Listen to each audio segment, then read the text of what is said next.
شروع اللہ کے نام سے جو بڑا مہربان نہایت رحم والا ہے۔ اور ہر ایک فرقے کے لیے ایک سمت مقرر ہے جدھر وہ عبادت کے وقت منہ کیا کرتے ہیں، تو تم نیکیوں میں سبقت حاصل کرو۔ تم جہاں ہوگے خدا تم سب کو جمع کرے گا، بے شک خدا ہر چیز پر قادر ہے۔ اور تم جہاں سے نکلو مسجد محترم کی طرف منہ کر کے نماز پڑھا کرو، اور مسلمانوں تم جہاں ہوا کرو اسی مسجد کی طرف رخ کیا کرو۔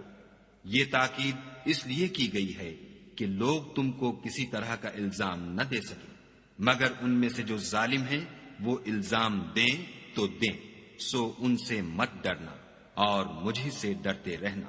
اور یہ بھی مقصود ہے کہ میں تم کو اپنی تمام نعمتیں بخشوں، اور یہ بھی کہ تم راہ راست پر چلو۔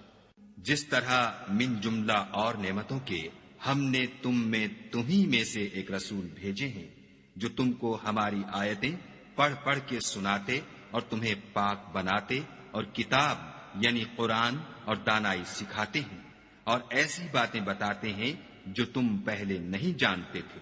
سو تم مجھے یاد کیا کرو، میں تمہیں یاد کیا کروں گا، اور میرا احسان مانتے رہنا اور ناشکری نہ کرنا۔